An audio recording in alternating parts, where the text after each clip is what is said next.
Kimmich right wing back, Gundogan and Toni Kroos in the middle, Robin Gosens at left wing back, Kai Havertz and Thomas Muller alongside Serge Gnabry. I suspect that formation I've read out is slightly off, actually, thinking about it, but you get the gist, and there's a lot of good players there. Philippe Auclair is with us. Hi, Philippe.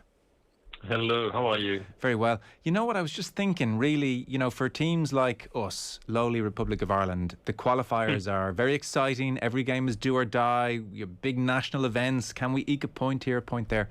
For you French types, the qualifiers are dull. This is probably the first time you've been excited about a French match in a long time. Finally, the business end is here.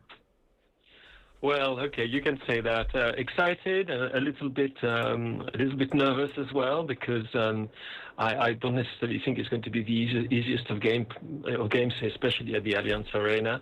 But yes, finally we're there after 2021 year, which hasn't been that great actually for the French national team. If you looked at the performances in the qualifiers, they were actually rather poor. But I suppose France is now at a level when it's only the major tournaments which count.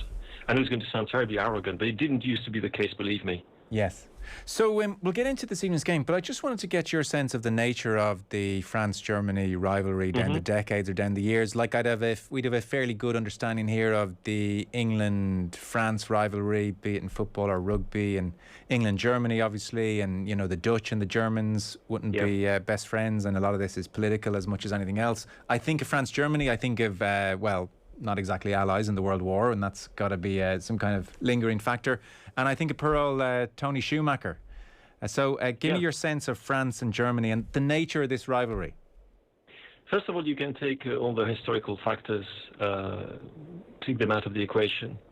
It's not just one world war, it's two world wars, and also the 1870-71 war, which left very deep scars in France indeed, against Prussia. But you can forget about that. It's actually a very friendly encounter, if you can believe it or not. Wow. And actually, I think the scenes which you might see in Munich, you will see a lot of fraternization between the two sets of fans. And I know it sounds a bit strange to say that when you think of the recent history between those two sides, and you think, of course, the 1982 semi-final, which was one of the more traumatic, perhaps the most traumatic game in French football history for so many reasons. Then 4 years later, the chance for the Platinist band of friends to win, to go to a final of the World Cup again, and who is there? West Germany again. Then you think 2014 as well, Mats Hummels' goal, which ends France's journey in the competition. You would think that all of that would create a very strange atmosphere, but it's not the case at all. France's main rivalry in terms of football is Italy. Has always been. Wow. It's our oldest adversaries or rivals are the Belgians, which is a old and friendly rivalry. But Germany, for some reason, and I have to say, when you ask the question, I struggle a bit to explain why, but it never has been that kind of needle. Right. I mean, it's a very big game. We're aware of that, but I wouldn't say that you would feel the same amount of emotion that you will feel before the England-Scotland game or before Germany against the Netherlands, which is a crazy game. You won't feel that, despite the fact that we've played them in two World Cup semi-finals, that we played them at the Euros, and even with all of that. It's not really something that gets people incredibly angry. I was like, we've got to win. Whatever. Yeah, we've got to win. Yeah, but we're not. There's such a great deal of friendship between the two teams, two nations, I should say, which of course will sound extraordinary given our histories. But I think the way both the Germans and the French have worked towards pushing not pushing history aside, but understanding that we could get together is something actually which is to be admired, to be honest. Wow, I'm really surprised with that, I have to say. That's amazingly interesting, and it is quite refreshing. Well, I suppose it's surprising from the outside, and to be honest, I've never thought. I'm the son of.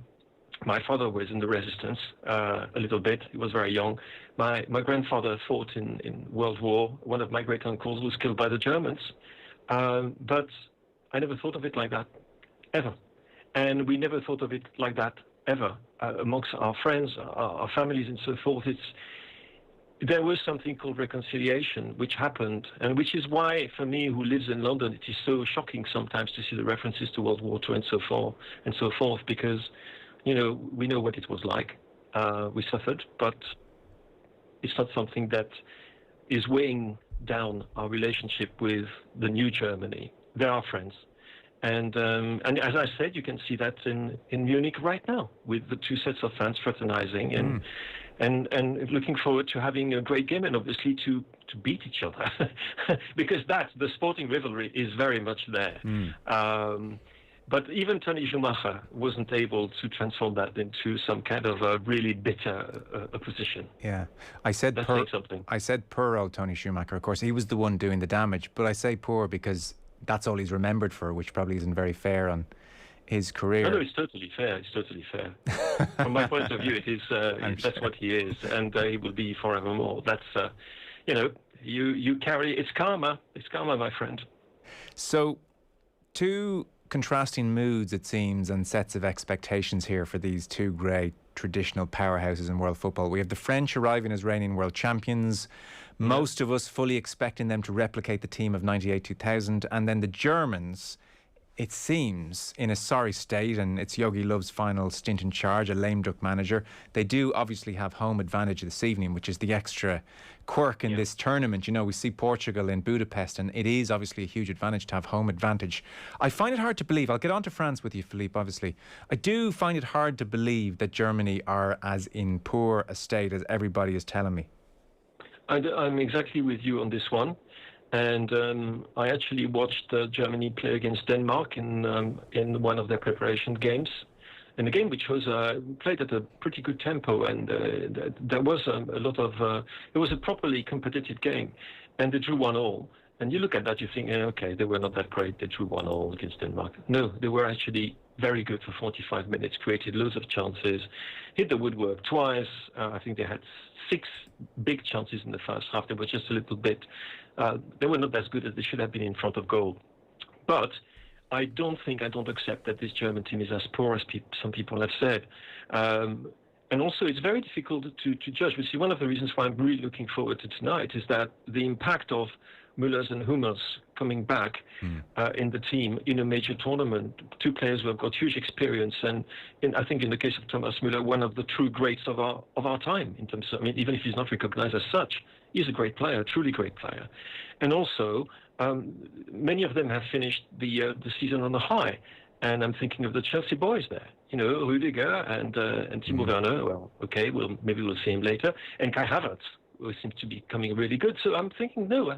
And I when you were actually giving the team, I was thinking, my goodness, there's an awful lot of very, very good players in there. Yeah.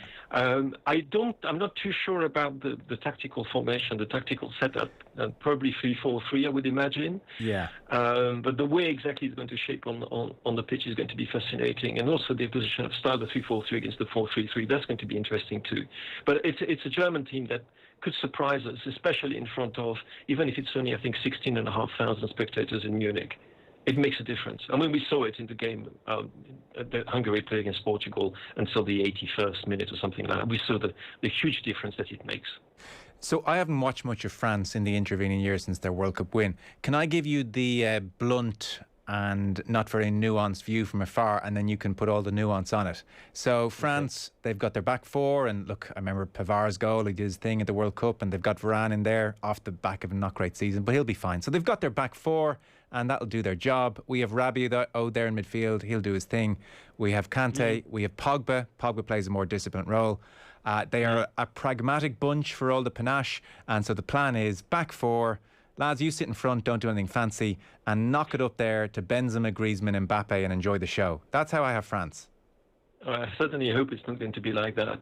And I have to say I'm disappointed not to see Corentin Tolisso in the starting lineup, and I can't understand it. To be absolutely fair with you, I don't understand it. I think France is much, much better balanced with Tolisso instead of Rabiot. I think he's also a much better player, but that's just me. I'm a fan of this young man, and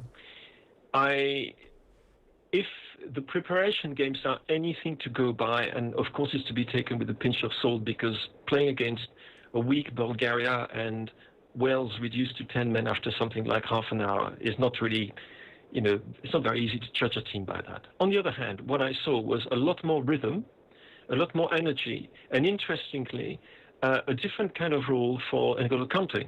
But that was partly due to the fact that Corentin Tolisso was there, and he was sitting in front of the back four and giving a lot of freedom to Paul Pogba and N'Golo Kante, which is brilliant, because when you have that, believe me, it's quite a sight. Right. And I'm hoping that Deschamps is going to perhaps, remove the handbrake a little bit. And it's not in his personality at all. He's somebody who will think first and foremost, and he only think about the result. And not to lose today is going to be obviously the most important thing for him. But I can see where you're hinting at. Well, what I'm hoping, and you were making the reference to 1998-2000, I'm hoping that the 2021 French team will be to the 2018. Well, the 2000 team was in the 1998, a much more expansive, much more pleasant to watch kind of French national team. Yeah. And I don't think it's the return of Karim Benzema which is going to make it worse to watch, to be absolutely honest. Yes, because what was just so memorable about 2018, especially I would think for Manchester United fans, was seeing Paul Pogba in this incredibly disciplined role that they've never seen him in before or since. So, I'm massively curious to see Pogba in 2021 for France. Well, what you will see, it will depend on the way that the team is set up and who is partnering him in midfield. Is a role that is perhaps going to be a little less constricted than it was disciplined than it was in Russia. I think that Deschamps would like to use more of the wonderful talent that is Paul Pogba in midfield, his range of passing in particular, and not to constrict him in a role that would be more defensive. And so I'm hoping we're going to see more of that. On the other hand, he's doing exactly the same thing for N'Golo Kante. It's quite amazing. The last few games with the French national team, N'Golo Kante is basically playing almost as high as he's with Chelsea. So they're doing these incursions, and you see him rampaging on the right flank and going these wonderful runs with the ball. I mean, such a fluidity in his running. And we've really never seen him do that for the French before, but there are signs that it is perhaps the role that Didier Deschamps wants to give him. More expensive again. So that Pogba, but the one thing with Paul Pogba, he's completely at ease within the French national team. He's very much appreciated. He's somebody who takes great care of the young players in the group. He's now one of the senior players in that group. And he seems to breathe very easily to be himself. And also he doesn't need to, he's also perhaps with players like Antoine Griezmann, Kylian Mbappe, Karim Benzema, with absolute royalty, and N'Golo Kante, of course, His Majesty N'Golo I. So he's with players who are easily of the same status as he is. Yes. Maybe that hasn't always been the case in this club. And I did that documentary behind the scenes of the World Cup win showed him as a real vocal leader, even in the dressing room as well. And he was very, very, enthused and focused. So there were, a couple of wrinkles in advance of the tournament. There was Giroud complaining about a lack of service for all the many runs he makes, and Mbappe didn't have a problem with the critique. It was more that he went public with it. Yeah. Is this a happy camp, happy France? I mean, I think it's happy camp at the moment. I think it could change quite quickly, because you have to think that a lot of the rumblings that there were before Benzema came in the team, everything's been smoothed over, and everybody's happy and everybody's very friendly, and Benzema has been absolutely impeccable in the way he's communicated with the media and the way that he's played the game. Deschamps as well has played, I was going to say with a straight bat, but he played very good forward defensive shots, basically. But there are, should things not turn out as well as we hope they will, you will see that part of the public, of the opinion, is having quite a strong reaction. And that is one of the reasons why I'm a little bit worried about this particular game against Germany, if it didn't go according to plan. That is, if France lost. If there's a draw, nobody will mind so much. I mean, what matters is the qualification. But if there was a setback, I think it would have consequences. Because there are also, there are some tensions within the group, as there are within every single international group you can think of. I'm very interested to see how Kylian Mbappé is going to play in this tournament. I have to say I'm not too sure. I don't think he's necessarily in the right frame of mind at the moment. And I'm not necessarily just thinking about the press conference that he gave yesterday, which was quite funny in some ways. But I'm thinking more in terms of his performances recently. He was doing far too much with the ball. He was trying too hard, or he was trying things which were easy on the eye but didn't necessarily come off, which he really has to take out of his game in a major tournament. I think he's also not necessarily in the easiest of places as far as his future is concerned. He's very non-committal about that. He's only got 1 year left with on his contract with PSG. There's an awful lot of talk about him going, and this has an impact on players. So for these reasons and the slight tensions which might exist within the squad, slight, I insist on that. Mm-hmm. I'm hoping that the first game will be okay, and that will pull through that. Because if that were not the case, there will be rumblings. There would be people who wouldn't be happy at all, and they would let people know about it too. Okay, very interesting. We'll see where we are in 2 hours' time. Philippe Auclair, always great having you on. Thank you, Philippe. Enjoy the game. Thank you. I hope I do. Football on Off the Ball. With Paddy Power's Save Our Game. Donating at least 100,000 to Irish football via England goals this summer. Gamble responsibly. Gamblingcare.ie. First up, a Go Loud original from News Talk.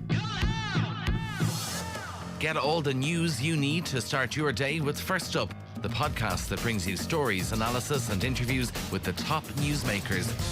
First Up, available each weekday morning from 7 a.m. on Go.